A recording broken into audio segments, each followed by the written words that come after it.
Hey, okay, so let's have a little think about this micropolyphony that we were doing. Maybe influenced by György Ligeti, maybe not. Okay, so I have got 4 bits of MIDI here, 4 channels. On each of these channels I've got a synth, just with some preset or other that I quite like loaded up. But crucially, each of these is set up to have its pitch bend set to an octave. Okay, so there's the first channel.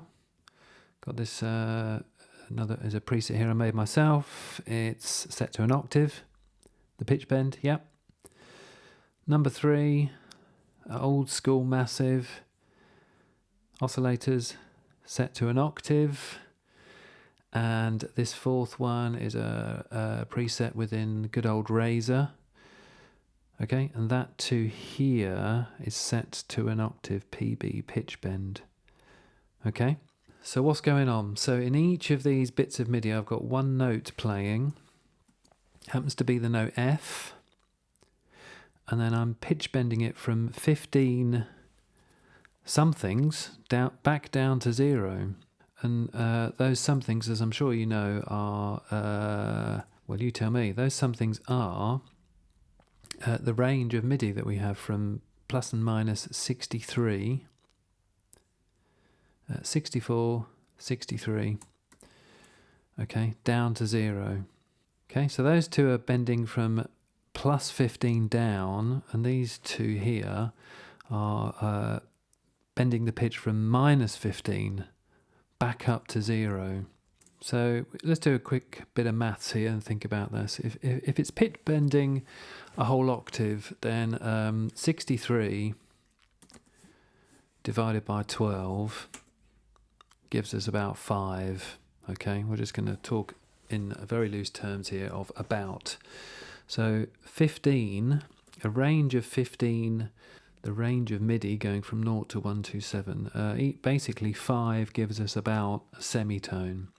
Alright, so in some sense these things are bending from roughly a minor third up, these two, back to, unity, unison, and from roughly a minor third down to a unison or unity. Okay, so we're composing here in some crazy sense of, we're having no regard here for the 12 semitones in any conventional sense of the word. We are simply thinking in terms of bending from some rough kind of minor major minor third difference back to unison. So let's hear what that sounds like.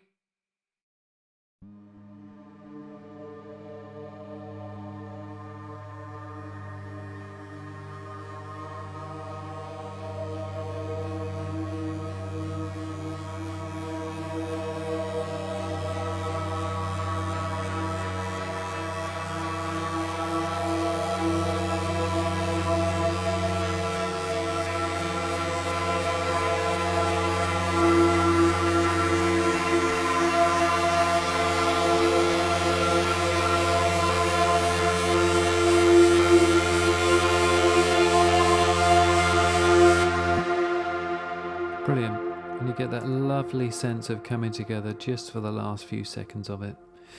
Okay, so you can see that on some of these channels, as it happens, I've used a filter just to slowly open outward, just to make this whole thing sound kind of like it's gradually becoming a thing. And that's kind of it. There's just a really nice idea, a way of going about composing, okay, with no regard for pitch whatsoever. Okay, so this is some kind of micropolyphonic composition, you could loosely argue. Okay, this second little experiment here, you can see in here this time that I'm just bending down 5, so a semitone pretty much, then unison or unity, then up, okay, 6 that time, kind of doesn't matter, 5 or 6. Okay, and these bottom two are roughly doing the opposite. Okay, So again, it's just a kind of somehow interesting way of coming up with wonderful ideas that have nothing to do with thinking in terms of key, semitones, scale, pitch, whatever. So let's hear this second one.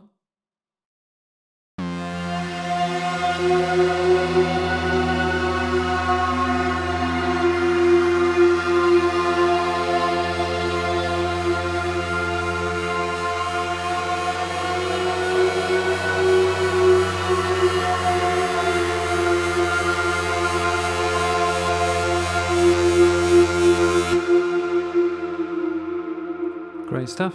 And you can see that as it happens, I've routed all 4 of these through to this reverb channel. So there's just a great big kind of 12-second reverb thing happening, which just adds to its strangeness, ghostliness, horror filmness. It's certainly not happy. Yeah, so again, I hope that's just an interesting idea, a way of approaching composing that again has nothing to do with conventional scale. You can see on this one I bent right up an octave and back down. Great stuff.